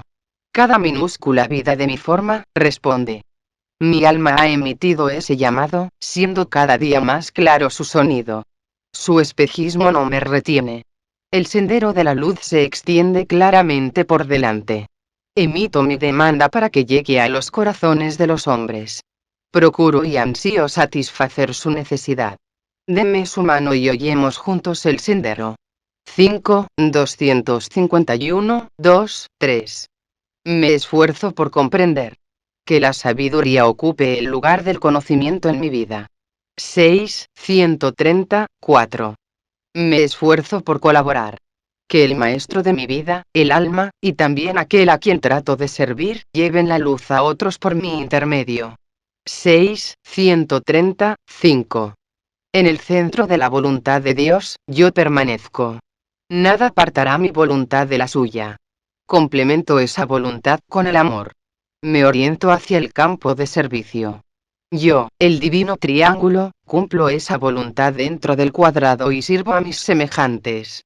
6, 130, 388, 6. Soy uno con mis hermanos de grupo, todo lo que tengo, es de ellos. Que el amor de mi alma afluya a ellos. Que la fortaleza que en mí reside los eleve y ayude. Que los pensamientos que mi alma crea, lleguen a ellos y los alienten. 6, 219, 7. Existe un mantra esotérico que personifica la actitud del discípulo que lucha, en el esfuerzo mancomunado, para vincular la intención jerárquica con la aspiración humana y así acercar a la humanidad a su meta. La intención de la jerarquía consiste en aumentar la capacidad del hombre para alcanzar la libertad a fin de actuar con efectividad en esa vida más abundante que traerá Cristo y que exige que el espíritu del hombre sea libre, libre para acercarse a la divinidad y para escoger el camino de ese acercamiento. El mantra se denomina la afirmación del discípulo. Soy un punto de luz dentro de una luz mayor. Soy una corriente de energía amorosa dentro de la corriente de amor divino. Soy un punto de fuego del sacrificio, enfocado dentro de la ardiente voluntad de Dios y así permanezco. Soy un camino por el cual los hombres pueden llegar a la realización. Soy una fuente de fuerza que les permite permanecer. Soy un haz de luz que ilumina su camino. Y así permanezco. Permanezco así, y giro y huello el camino de los hombres, y conozco los caminos de Dios. Y así permanezco.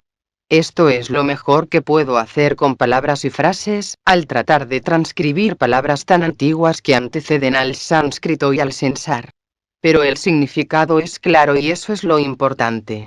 11, 155, 6, y 6, 161, 2, 8. Los hijos de los hombres son uno y yo soy uno con ellos. Trato de amar y no odiar.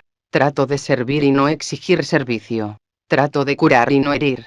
Que el dolor traiga la debida recompensa de luz y amor. Que el alma controle la forma externa, la vida y todos los acontecimientos, y traiga a la luz el amor que subyace en todo cuanto ocurre en esta época.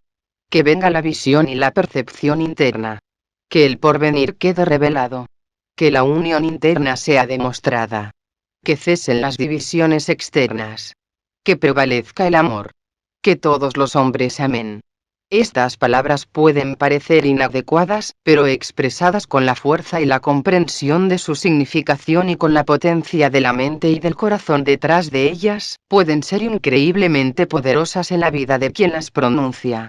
Producirán también un efecto en su medio ambiente, y los efectos acumulados en el mundo, a medida que 389 divulgan el conocimiento de la fórmula, serán grandes y efectivos. Cambiarán las actitudes, iluminarán la visión y conducirán al aspirante a un servicio más pleno y a una más amplia colaboración, basada en el sacrificio. 3, 121, 6, 135, 9. Conocemos, oh Señor de vida y amor, la necesidad.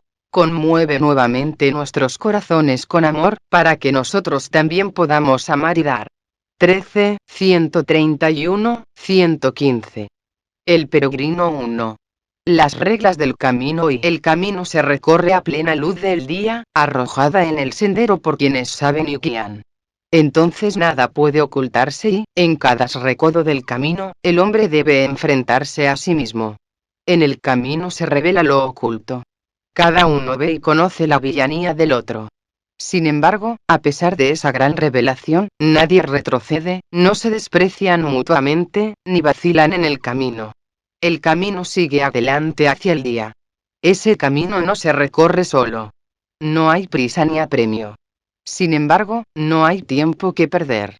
Cada peregrino, sabiéndolo, apresura su paso y se encuentra circundado por sus semejantes. Unos van adelante, él los sigue. Otros se quedan atrás, él les marca el paso. No camina solo. 3 cosas debe evitar el peregrino.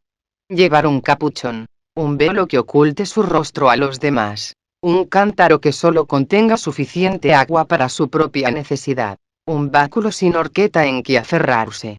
Cada peregrino en el camino debe llevar consigo lo que necesita: un brasero para dar calor a sus compañeros, una lámpara para alumbrar su corazón y mostrar a sus semejantes la naturaleza de su vida oculta, oro en una talega, que no lo malgaste en el camino, pero lo comparta con los demás, una vasija sellada donde guarda todas sus aspiraciones para ofrendarlas a los pies de aquel que espera darle la bienvenida en el portal, una vasija sellada. A medida que recorre el camino, el peregrino debe tener el oído atento, la mano dadivosa, la lengua silenciosa, el corazón casto, la voz áurea, el pie rápido y el ojo abierto, que ve la luz. Él sabe que no camina solo. 5, 535, 6, 10, 46, 7. I. If. V. B. 2. La copa del karma.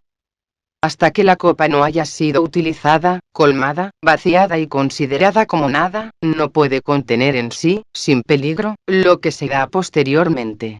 Pero cuando el peregrino vacía la copa hasta su última gota, atormentado se dirige al mundo. Con la copa en la mano, vaciada una vez y llenada nuevamente y negada la necesidad egoísta, atiende las necesidades de los hombres que luchan y huellan con él el 390. Camino. La bebida del amor, del fuego sagrado, de las frías corrientes dadoras de vida, no la levanta para sí, las ofrece a los demás. En el camino de los hombres cansados se convierte en un señor de poder, poder adquirido por el trabajo que ha realizado, poder alcanzado por medio de la voluntad consciente. Por medio de la vacía copa del karma se adquiere el derecho de servir. Oh peregrino, mira adelante hacia la meta. Mira cómo brilla muy lejos la gloria que encubre y la luz que nada puede atenuar. Levanta la copa y apúrala rápidamente, que no te detenga el dolor. La copa vacía, la mano firme, el esfuerzo constante y fuerte, conducen a un instante de agonía y de allí a la radiante vida. 18, 625, 3. El peregrino atento. Aquel que está silente, tranquilo y calmo internamente, que todo lo ve por medio de la luz divina, y no es guiado por la luz reflejada dentro de las triples esferas, es aquel que en breve oirá. Desde el éter circundante, una nota hará impacto en su oído, distinta de los tonos emitidos en el mundo terrestre. Atiende, oh peregrino, porque cuando ese sonido hace impacto sobre el sonido interno, con una vibración colorida, debes saber que se ha logrado un punto que señala una gran transición. Observa, oh peregrino, la llegada de esa hora. Con esfuerzo purificado asciende más cerca del sonido. Debes saber que su tono se desliza a través de la brumosa alborada o cuando la suave luz del sol golpea suavemente al oído, pronto el oído interno se convertirá en un sentimiento expandido y cederá su lugar a la visión y perfecta comprensión. Has de saber que cuando la música de las esferas te llegue nota tras nota en el brumoso amanecer, en el soleado mediodía, en la frescura de la tarde o en la reverberación a través de la noche profunda, en su rítmico tono reside la secreta revelación. 18, 626, 116. Un catecismo esotérico. Las siguientes palabras corresponden al archivo 13 de los Anales de los Maestros 1. ¿Qué parte, oh peregrino en el camino, desempeñas en este esquema? ¿Cómo entrarás en la paz? ¿Cómo te encontrarás ante tu Señor? Desempeño mi parte con firme decisión y decidida aspiración. Miro arriba. Ayudo abajo. No sueño ni descanso. Trabajo. Sirvo, siembro. Ruego. Yo soy la cruz. Yo soy el camino. Olvido mi trabajo realizado. Me elevo sobre mi yo vencido. Mato el deseo. Me esfuerzo, olvidando toda recompensa. Renuncio a la paz, rechazo el descanso, y en la tensión del dolor me pierdo a mí mismo, para encontrarme a mí mismo, y así penetrar en la paz. 172. ¿Qué ves tú, oh discípulo, en el sendero? Solo a mí mismo, oh maestro de mi vida. 391. Obsérvate más detenidamente y habla nuevamente. ¿Qué ves tú? Un punto de luz que crece y decrece, haciendo más oscuras las tinieblas. Mira con intenso deseo hacia las tinieblas y, cuando brille la 1 u 4, aprovecha la oportunidad. ¿Qué aparece ahora? Un espectáculo horrible, oh maestro de mi vida. Me desagrada. No es verdad. Yo no soy esto o aquello.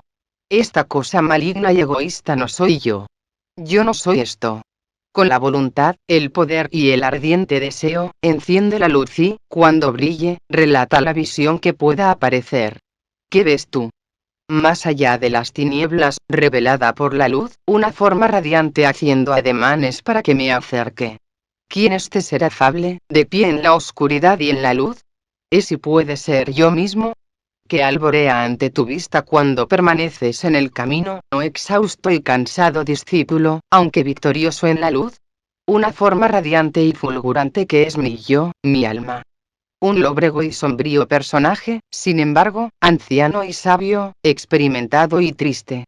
Este es mi yo inferior, mi antigua apariencia, experimentada en los caminos de la tierra. Ambos se enfrentan y, entre ellos, la tierra ardiente, se mueven y fusionan. El sendero llega a su fin. El camino se extiende adelante. Se desarrolla la vista y aparece la realidad de la luz. ¿Qué puedes revelar ahora, oh servidor en el camino? La revelación viene a través mío, oh Señor de la vida. No la puedo ver. ¿Por qué no puedes verla? ¿Qué impide su captación? Nada lo impide. No busco la visión porque he visto. Mi tarea es revelar. Solo me busco a mí mismo. ¿Qué va hacia ti que lo reveles? ¿Qué tienes tú que revelar? Solo que durante eones ha existido y ha estado aquí. La unicidad de la presencia, la zona de amor. El viviente, amoroso, sabio e incluyente uno, que abarca todo y es todo, sin dejar nada fuera. ¿A quién debe llegar esta revelación, oh servidor del mundo de las cosas vivientes? A todos los que están incluidos en la viviente y amorosa presencia. Aquellos que aún sin saberlo mantienen esa presencia y perdurarán eternamente, como perdura esa presencia. ¿Quiénes son los que viven dentro de esa presencia y no lo saben? 392. Somos yo y tú, no obstante soy yo mismo y todos aquellos con quienes entro en contacto. Son los residentes en cada forma, que quizás consideran que la forma es todo y, viviendo en tiempo y espacio, no ven la luz o la vida dentro de la forma, se ocultan detrás y dentro de los velos existentes entre los 4 y el 5, los 4 reinos de la naturaleza y el reino de Dios. Y no ven nada más. A ellos debo revelarles la verdad. ¿Cómo desempeñarás esta tarea, la más ardua de todas, oh triunfante discípulo? Dejando ver que yo soy la verdad, viviendo como un fragmento de esa presencia, y viendo las partes del todo. Así la revelación llega a los 4 por el quinto. 18, 251, 3, 117. Algunas palabras de aliento 1. Solo a medidas que el discípulo esté dispuesto a abandonarlo todo para servir a los grandes seres, sin reserva alguna, alcanza la liberación, y el cuerpo de deseos se transmuta en el de la intuición superior. Servir perfectamente cada día, sin pensar ni calcular para el futuro, lleva al hombre al estado del perfecto servidor. ¿Puedo sugerir una cosa? Toda preocupación y ansiedad tiene por base principal un móvil egoísta. Temen sufrir más, se acobardan al pensar que tendrán otras experiencias penosas. La meta no se alcanza de esta manera, sino que se llega por el sendero de la renunciación.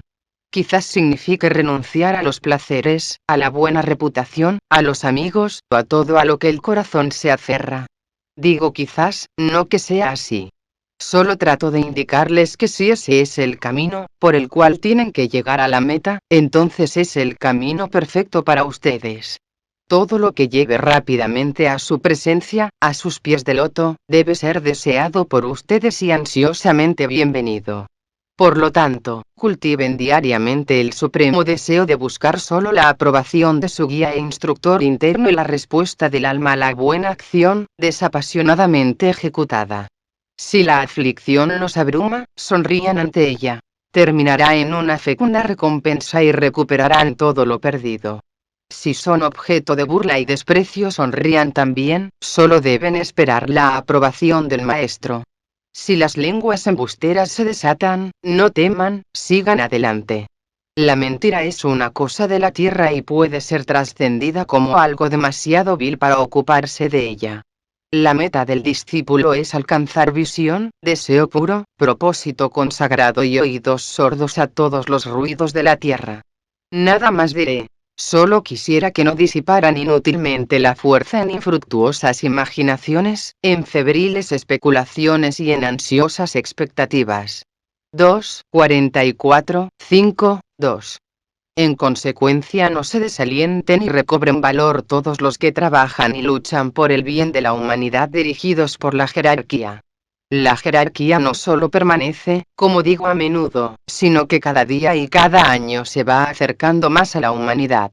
El poder de la unidad espiritual centralizada de la jerarquía puede sentirse hoy de muchas maneras. Es mayormente responsable del paciente esfuerzo de todos los trabajadores humanitarios y de quienes, ante las grandes desventajas, visualizan la unidad a pesar del letargo, la fatiga y el pesimismo que las condiciones humanamente insoportables han impuesto sobre las mentes de los hombres. La jerarquía permanece y actúa. Los maestros trabajan de acuerdo al plan fundado sobre la pasada historia de la raza y allí atribuirse su origen. Plan que, debido al egoísmo humano, hizo necesario el extremo horror 393 de la guerra, 1914-1945. Plan que actualmente puede eliminar y eliminará la brecha que existe entre el pasado, nada satisfactorio, egoísta y materialista, y ese nuevo futuro que demostrará una gran medida de unidad mundial y, con firmeza y habilidad en la acción, sustituirá los valores que hasta ahora prevalecieron, por los espirituales. La garantía de esto reside en la inteligencia en desarrollo de los hombres de todas partes que luchan ciegamente por la libertad y la comprensión, teniendo siempre la seguridad, el conocimiento y la ayuda internos, de quienes establecen, como siempre, esas situaciones y condiciones en que el género humano puede expresar mejor la divinidad. 13.552, 3. Alégrense, porque no existe una verdadera derrota del espíritu humano, no hay una final extinción de lo divino en el hombre, porque la divinidad siempre triunfa desde el más oscuro abismo del infierno. Sin embargo, es necesario sobreponerse a la inercia materialista en respuesta a la necesidad humana, en forma individual y por las naciones no absorbidas en lo esencial de la situación. Hay signo de que ello están sucediendo. Ningún poder en la tierra puede evitar que el hombre avance hacia su meta destinada y ninguna combinación de poderes puede detenerlo. 16.364, 118. Conclusión 1. Dedicación al servicio de la humanidad. Finalizaré exhortando a todos aquellos que leen estas instrucciones, reunir todas sus fuerzas, renovar sus votos de dedicación al servicio de la humanidad, subordinar sus propias ideas y deseos al bien del grupo, apartar la vista de sí mismos y fijarla nuevamente en la visión, vigilar sus palabras y no ocuparse de habladurías, críticas o insinuaciones, y leer y estudiar de tal modo que el trabajo pueda seguir adelante con la inteligencia. Que todos los estudiantes se decidan en este día de emergencia y oportunidad a sacrificar lo mejor de sí mismos para ayudar a la humanidad. Ahora es la necesidad y la demanda. El tiempo nos apremia, e insto a todos aquellos a quienes estoy tratando de ayudar a unirse al esfuerzo supremo de los grandes seres. Ellos trabajan día y noche en un esfuerzo por aliviar a la humanidad y neutralizar esos males y desastres, que son inherentes a la presente situación. Les ofrezco la oportunidad y les digo que son necesarios, hasta el más insignificante de ustedes. Les aseguro que los grupos de estudiantes que trabajan al unísono y con amor mutuo, profundo e inquebrantable, pueden obtener resultados significativos. Que todos trabajen así, y que cada uno pierda de vista al yo, en la comprensión de la necesidad mundial, es mi sincera oración y la más profunda aspiración. 457, 2. Charlas a los discípulos. Ante todo diré: traten de recuperar el fervor de la primitiva aspiración espiritual y autodisciplina. Si nunca lo perdieron, aunque muchos discípulos sí, traten de obligar a la energía de la inspiración que se despliegue efectivamente como acción definida en el plano físico. ¿Cómo? Preguntarán ustedes, hermanos míos. Aumentando el fulgor de su luz en el mundo, por medio del amor y la meditación, para que otros puedan dirigirse a ustedes como un faro en la noche oscura de la vida que parece haber descendido en este siglo sobre la humanidad. Traten de amar más de lo que hasta ahora han creído lo posible, a fin de que otros, deprimidos y desalentados por las circunstancias de la vida y el horror presente de la 394 existencia humana, encuentren en ustedes calor y consuelo. Lo que yo y todos los afiliados a la jerarquía tratamos de hacer, en esta época de desesperada crisis, es descubrir a quienes son firmes puntos de energía viviente y derramar por su intermedio el amor, la fortaleza y la luz que el mundo necesita y debe poseer si quiere capear el temporal. Este servicio lo solicito para mí y la humanidad. No exijo nada espectacular. Sin embargo, para responder de manera adecuada demandará gran esfuerzo por parte de sus almas. Tampoco pido un imposible. Les recordaré que la apatía del cuerpo físico y del cerebro, la inercia de la naturaleza sensoria y el sentido de futilidad de la mente, al enfrentar cuestiones importantes, parece obstaculizarlos. De nuevo les muestro el camino, y espero intensificarán la vida interna y alcanzarán el poder que les permitirá vivir simultáneamente como seres humanos eficientes y como almas amorosas y vivientes. La principal necesidad en estos momentos es establecer la continuidad de este doble proceso. Ello conducirá a la fusión, a la coordinación de la personalidad y a una eficiencia grandemente acrecentada. Muchos discípulos no son jóvenes, por lo que les resulta difícil desalojar hábitos mentales y sensorios arraigados. Sin embargo, deberán alterarlos y no resentirse por ello. Los ritmos estabilizados de la personalidad constituyen la línea de menor resistencia. Deben ser cercenados oblicuamente, formando así la cruz de la vida. La existencia será entonces más difícil, pero dará por resultado nuevos y bellos ritmos. A quienes se encuentran en medio de la hoguera del dolor, y son legión, de la agonía, la ansiedad y la angustia, y la ven en todas partes y tratan de mantenerse firmes en medio de todo, les digo: las apariencias no siempre representan lo que verdaderamente son. Lo que rompe y perturba la vida de la personalidad es con frecuencia el agente liberador, si es correctamente comprendido. Lo que surja cuando las fuerzas de la luz disipen la oscuridad del mundo, demostrará la naturaleza inmortal del espíritu humano. A todos les digo: mi amor los circunda y el aura del ashrama, del cual soy el centro, permanece como gran muralla defensora alrededor de ustedes y de los que luchan por el derecho. Luchen ustedes también. Entonces podrán, si lo hacen, sentir esta protección amorosa. Además, si quieren, podrán cada día ponerse en relación con su Maestro. No somos ciegos ni nos despreocupamos.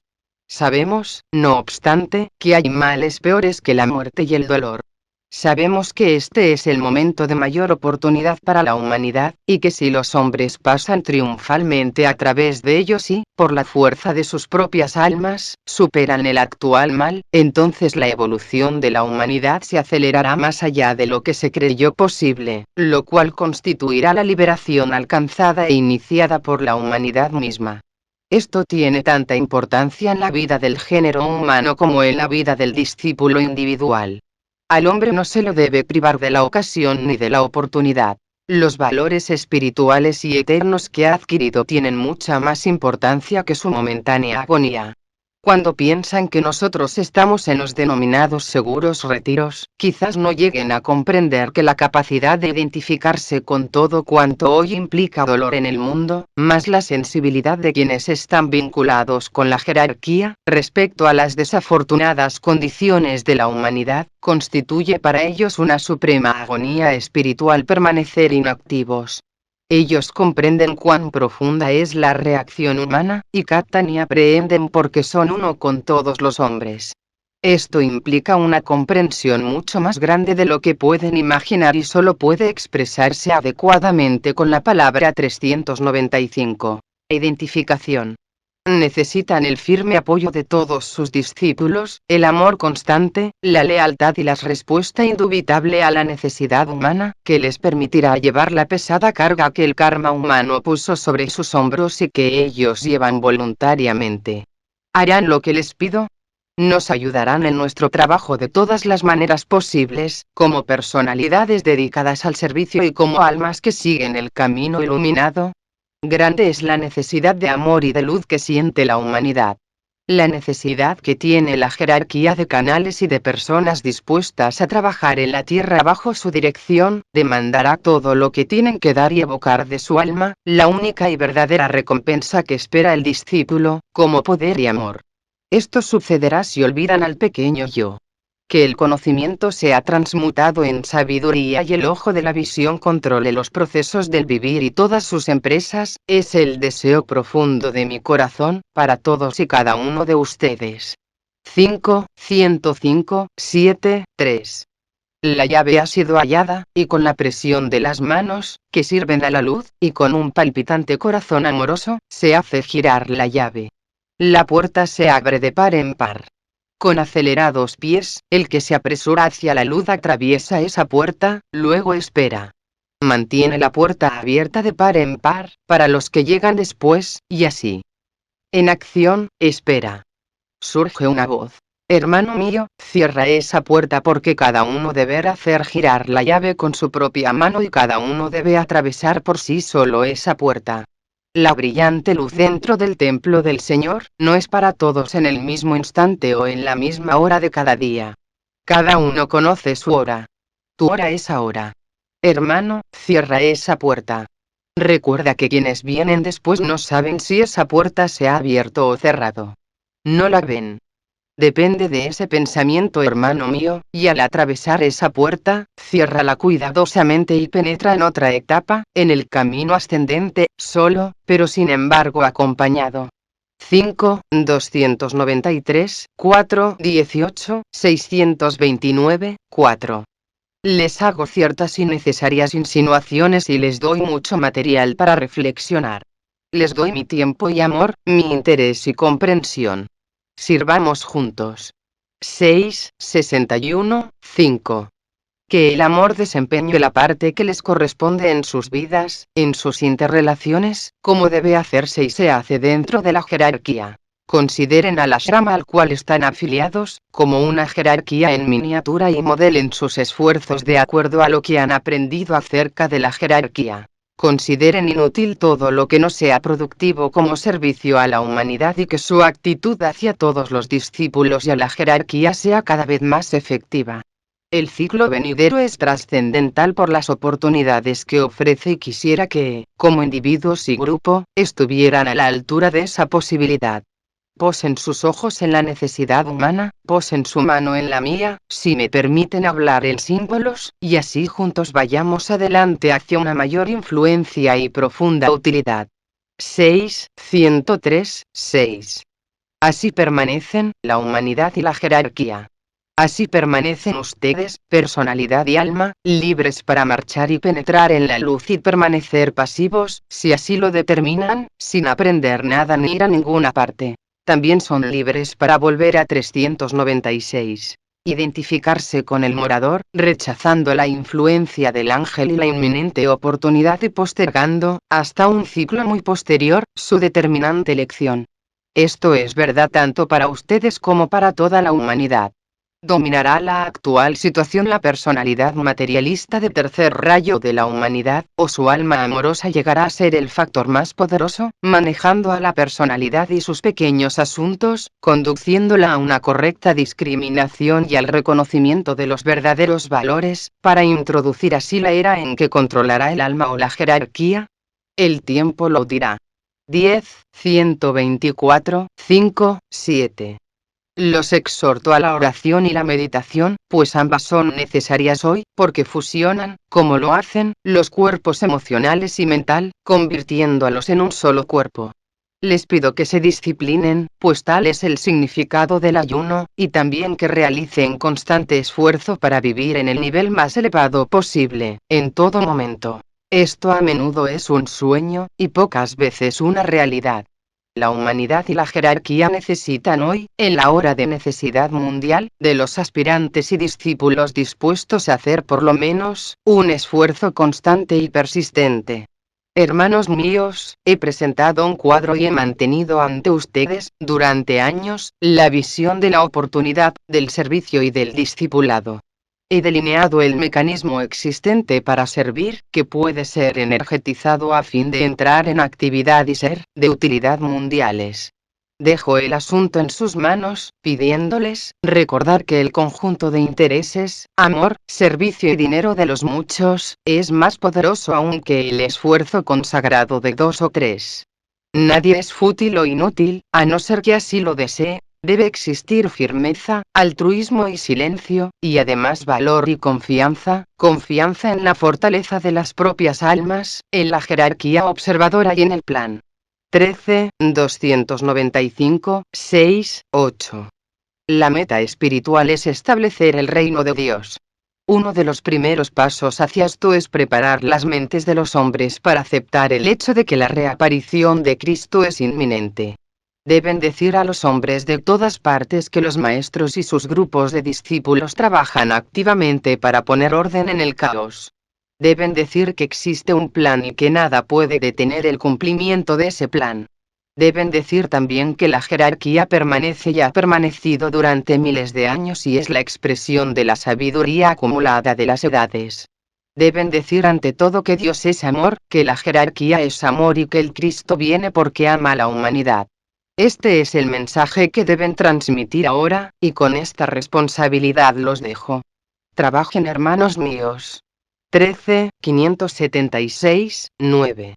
El momento de mayor desarrollo es frecuentemente el más doloroso. A quienes poseen visión interna y comprensión intuitiva se les ofrece la oportunidad de ayudar a esa captación y llevar al desesperado mundo, profundamente envuelto por la oscuridad y la angustia, un paso más cerca de la luz. El trabajo que deben realizar consiste en tomar el conocimiento que poseen y ajustar su aplicación a la necesidad del mundo, a fin de que se produzca el rápido reconocimiento de la verdad. En el corazón de cada uno está oculta la flor de la intuición. Pueden depender de ella, y ningún hecho eterno o cósmico, revestido con una forma apropiada, dejará de ser reconocido y comprendido. 18, 19, 20, 10. La nota clave principal de cada iniciación planetaria, aun para la más elevada, es relación. Si otras cualidades pueden ser reveladas al iniciado en otros senderos, nosotros no lo sabemos, pero la meta de todo esfuerzo sobre nuestro planeta es correctas. 397. Relaciones entre un hombre y otro y entre el hombre y Dios, entre todas las expresiones de la vida divina, desde el más diminuto átomo hasta lo infinito.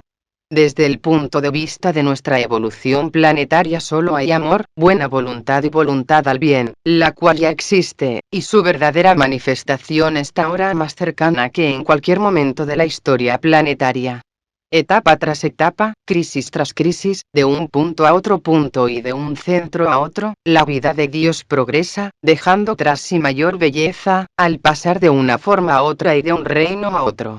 Una realización conduce a otra. El hombre ha surgido de los reinos inferiores y, como resultado de la lucha humana, también aparecerá el reino de Dios. Traer ese reino es todo lo que hoy concierne verdaderamente a la humanidad, y todos los procesos vivientes del género humano están dirigidos a la preparación de cada ser humano individual, a fin de pasar a ese reino. El conocimiento de que puedan haber manifestaciones aún mayores que el reino de Dios, es inspirador, pero eso es todo. La manifestación del reino de Dios en la tierra, la preparación del camino para su gran inaugurador, el Cristo, la posibilidad de la exteriorización de la jerarquía en la tierra, presupone para todos y cada uno, una tarea plenamente adecuada y algo por qué vivir y trabajar, soñar y aspirar. Que la luz, el amor y el poder, iluminen su camino, y que puedan a su debido tiempo y con la menor demora posible, permanecer ante el iniciador y entrar en las filas de quienes, activa y conscientemente, aman a sus semejantes, trabajan como energías reconstructoras y regeneradoras y sirven eternamente. Firmo como el maestro Gyual-Kul el tibetano, 18, 603, 4, les he dado más de lo que pueden comprender, pero no más de lo que pueden comenzar a estudiar lentamente y comprender oportunamente. 6, 321, el verdadero servicio es la emanación espontánea de un corazón amoroso y de una mente inteligente, el resultado de hallarse en el lugar correspondiente y permanecer en él. El producto de la inevitable afluencia de la fuerza espiritual y no de la intensa actividad en el plano físico. Es el efecto del hombre cuando expresa lo que en realidad es, un divino hijo de Dios, y no el efecto estudiado de sus palabras o actos. Gyual-Kul. Tratado sobre magia blanca. La presente compilación realizada por un estudiante es una tentativa en esta dirección. Este documento fue descargado de www.librosdeltibetano.8m.com. Mail: kaczynski206@hotmail.com. Año 2002. 398. 399.